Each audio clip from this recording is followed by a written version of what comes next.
अगला टॉपिक करते हैं। देखो अब क्या है, हमने ये सीख लिया कि किसी को घुमाने में हमें कुछ रोटेशनल इनर्शिया मिलता है, और वो रोटेशनल इनर्शिया कम है या ज़्यादा है, किस पे डिपेंड करता है? किस पे डिपेंड करता है? वो डिपेंड करता है उसके मास डिस्ट्रीब्यूशन पे, ठीक है। और मास, कौन सा मास, कितने मास का पार्टिकल कितने डिस्टेंस पे रखा हुआ है, इस पे डिपेंड करता है। और उसके बाद हमने एक देख लिया रेडियस ऑफ जाइरेशन क्या होता है। तो इसमें अब अगली जो चीज़ है वो ये कि हम किस एक्सिस के अबाउट घुमाना चाहते हैं। तो इंपॉर्टेंट चीज़ क्या हुई? Axis of rotation.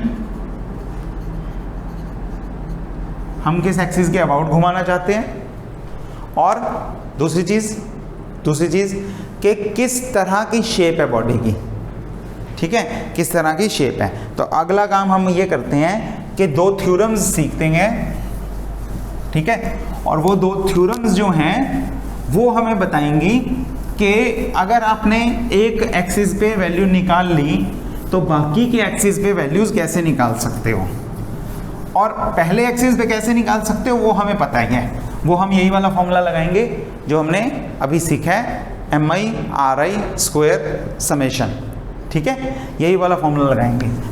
तो अगला हम करते हैं 2 थ्योरम्स, छोटी छोटी प्यारी प्यारी अच्छी अच्छी थ्योरम्स हैं, और जो हम बहुत एक्सटेंसिवली यूज़ करने वाले हैं। एक्सटेंसिवली मतलब हर आर्टिकल में ऑलमोस्ट एक प्रूफ करेंगे और बाकी सारे उनसे निकाल लेंगे। तो 2 थ्योरम्स हैं हमारी, एक है theorem of parallel axis,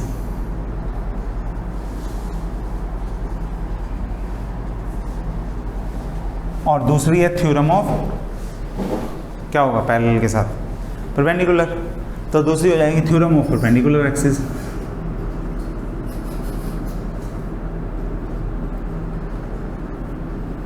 theorem of perpendicular axis, 2 theorems हैं, ठीक है। सिंपल थ्योरम्स हैं, प्रूफ भी कर लेंगे छोटे मोटे, और देख लेते हैं। ये थ्योरम्स आपको बड़ी काम आएंगी, बहुत काम आएंगी। तो हम एक एक्सिस पे आंसर निकालेंगे और बाकी सब एक्सिस पे उसके पैरेलल करके ये थ्योरम या ये थ्योरम लगा के निकाल लेंगे। पैरेलल एक्सिस की थ्योरम क्या बोलती है? वो बोलती है कि कोई रिजिड बॉडी ले लो, उसके सेंटर ऑफ मास पे एक एक्सिस है, ठीक है, सेंटर ऑफ मास पे एक्सिस है, वो उस पर अगर मोमेंट ऑफ इनर्शिया निकाल लो आप, सेंटर ऑफ मास के अबाउट अगर बॉडी को घुमाओ और वो मोमेंट ऑफ इनर्शिया निकाल लो, लेट्स से वो IC है, ठीक है, IC represents the moment of inertia about the centre of mass axis, about the axis passing through the centre of mass, ठीक है, ओके। अब इसके पैरेलल कोई एक्सिस ले लो, इसके बिल्कुल पैरेलल, तो उस पर दोबारा से निकाल लें। अब एक एक पार्टिकल का डिस्टेंस हमने कहाँ से देखा? M1, M2, M3, M4, M5, 6, 7, 8, 9, जितने भी n पार्टिकल्स हैं उनका डिस्टेंस हमने कहाँ से देखा? सेंटर ऑफ मास से। उसके हिसाब से सॉल्व कर लिया, सारा इंटीग्रेशन निकाल लिया, सब कुछ कर लिया, समेशन या इंटीग्रेशन जो भी बोलो वो निकाल लिया। अब हम दूसरे पे फिर से सारा काम करें? नहीं, आप क्या करो, जो ये A एक्सिस है मान लो, तो इस पे A एक्सिस पे जो मोमेंट ऑफ इनर्शिया होगा that will be some of this plus MH square, और H क्या चीज़ है? H है डिस्टेंस बिटवीन दीज 2 एक्सिस, क्योंकि पैरेलल है ना, पैरेलल है तो कहीं से भी डिस्टेंस देखो H ही रहेगा। तो ये थ्योरम बोलती है कि एक एक्सिस पे moment of inertia is equal to इस एक्सिस पे moment of inertia plus total mass of the body, मतलब ये भी मोमेंट ऑफ इनर्शिया बन गया ना एक तरह से, लेकिन वो किसके हिसाब से देख लिया? सीधा सीधा पूरी बॉडी ले ली मास m की और डिस्टेंस ले लिया h, वो ले लिया, ठीक है। तो अगर आप इन दोनों को सम करोगे तब भी उतना ही मोमेंट ऑफ इनर्शिया आएगा जितना इस एक्सिस के अबाउट है, तब उतना आ जाएगा। तो हमें सारा नहीं निकालना, सिर्फ एक्सिस कितना दूर है वो निकालना है। ओके, प्रूव करें थ्योरम का? प्रूव कर लेते हैं, क्या दिक्कत है। अगर IC आप देखोगे, IC कितना है, समेशन MI RI² इतना है। अब मैंने ये सेंटर ऑफ मास एक्सिस से h डिस्टेंस पे एक और एक्सिस ले लिया, h डिस्टेंस पे लिया, ठीक है। तो नया डिस्टेंस कितना बन जाएगा, IA क्या होगा, समेशन MJ RJ² है ना, J is equal to 1 to n। यहाँ पे भी I is equal to 1 to n था, मैंने सिर्फ वेरिएबल चेंज कर दिया ताकि RI और RJ में फ़र्क पता लग जाए आपको। RI क्या चीज़ है, distance of ith particle from centre of mass axis. RJ क्या चीज़ है, डिस्टेंस ऑफ ith पार्टिकल और jth particle from this axis. फ़र्क पता लग गया। तो यहाँ से मैं फर्स्ट पार्टिकल का डिस्टेंस लूँगा जो, उसे मैं R1 लिख रहा हूँ, या मैं ऐसे कर सकता हूँ कि डिस्टेंसेस क्योंकि बदल गए तो यहाँ पे I रख लो, यहाँ पे I रख लो, यहाँ पे डैश कर दो। अब ठीक है, डैश कर दें कि अगर आप डिस्टेंस इससे देख रहे हो, ये 1 पार्टिकल है, ये डिस्टेंस कितना है, R1, ठीक है, और ये डिस्टेंस कितना है, R1 डैश। ओके, एक बार फिर से मान लो मैंने ये 10वां पार्टिकल लिया, तो इस पार्टिकल का डिस्टेंस इस एक्सिस से कितना है, R10, और इसी पार्टिकल का डिस्टेंस दूसरे एक्सिस से कितना है, R10 डैश। यस लिखेंगे, वही लिखेंगे। तो ये RI डैश कितना होगा, summation I is equal to 1 to n MI, और मैं RI डैश को लिख देता हूँ RI प्लस H। ठीक हो गया, चल जाएगा काम। ओके, अब क्या लिखोगे, अब लिखोगे आप summation I equal to 1 to n summation I MI, और ये क्या बन जाएगा, A² plus B² plus 2AB।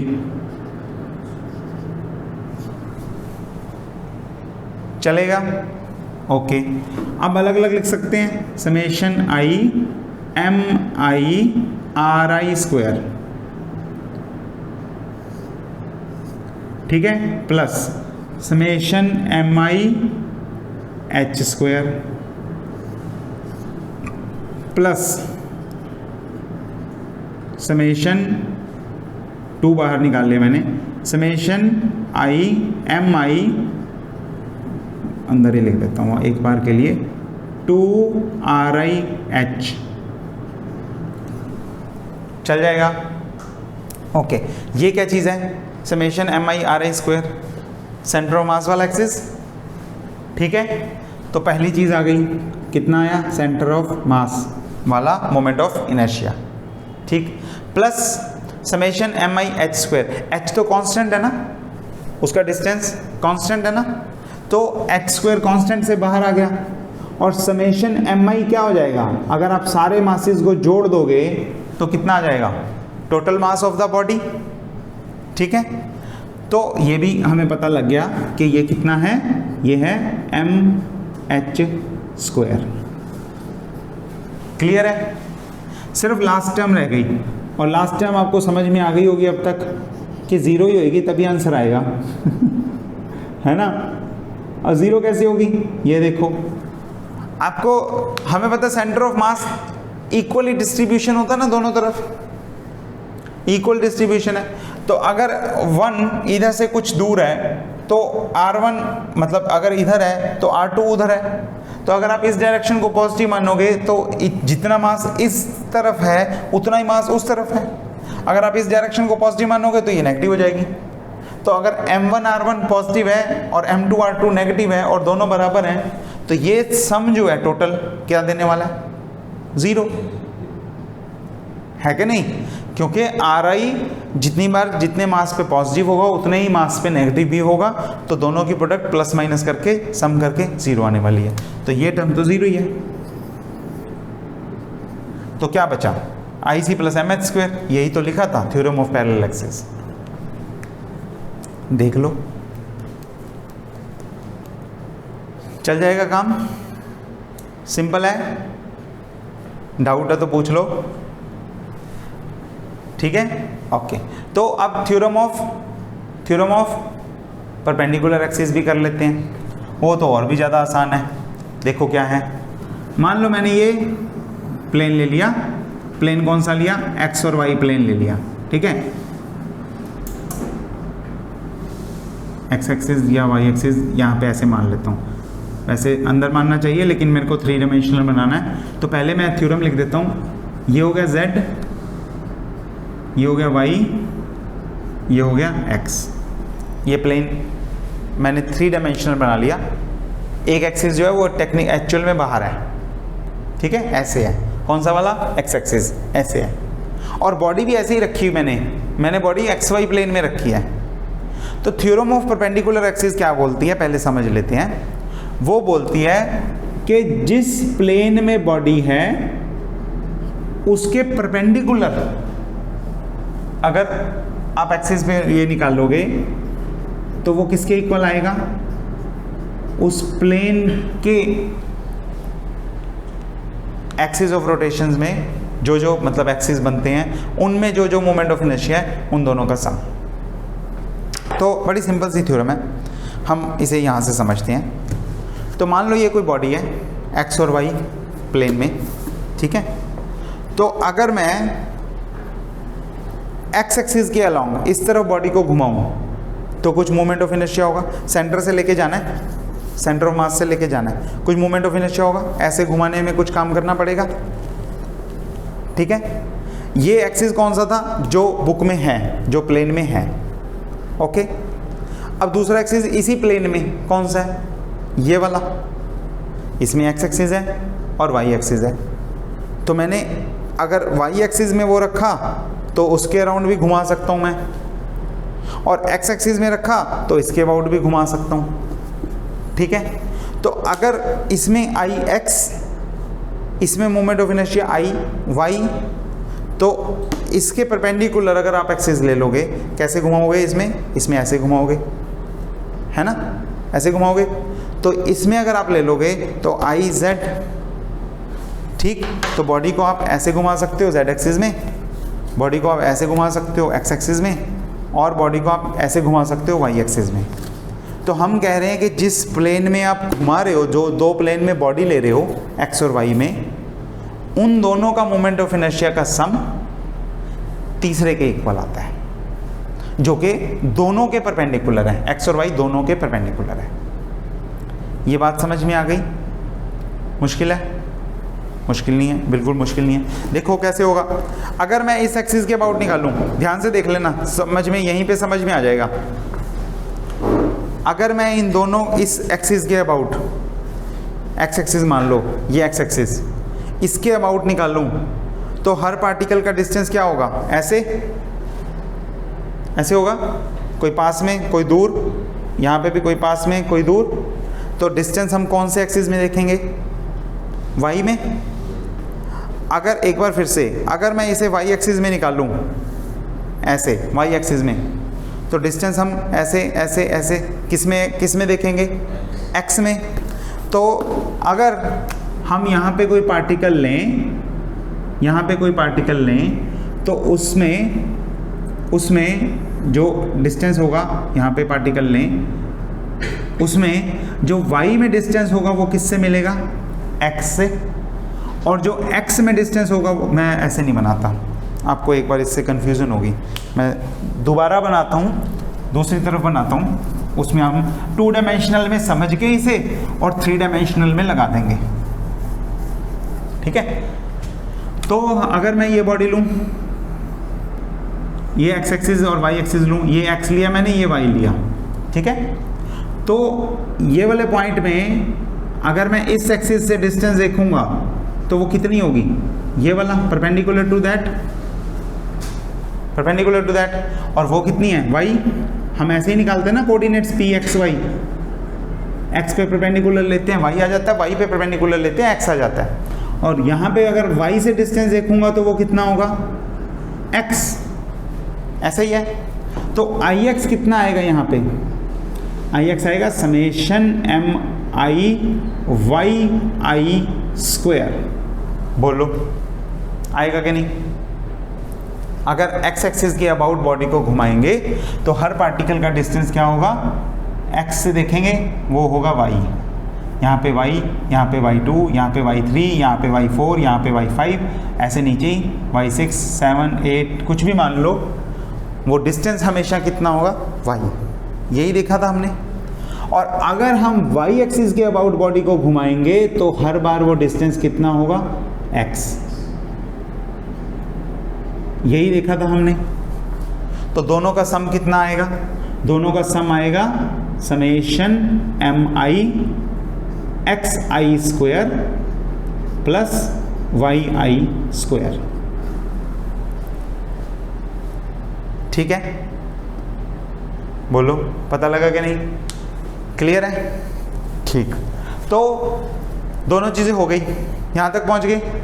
अब देखो तीसरे एक्सिस से डिस्टेंस, तीसरे एक्सिस से डिस्टेंस आप ना तो एक ऐसे डायरेक्शन में देखोगे ना ऐसे डायरेक्शन में देखोगे, वो देखोगे बिल्कुल सीधी ऐसे देखोगे। और वो डिस्टेंस क्या होगा, r, और r कितना होगा, x square plus y square, है कि नहीं? तो एक बार फिर से यहां से समझने की ट्राई करेंगे। अगर मैं इस एक्सिस में रखूं, अगर मैं लेंथ के अलोंग रखूं तो हर पार्टिकल का डिस्टेंस ब्रेथ में आएगा, मतलब y एक्सिस।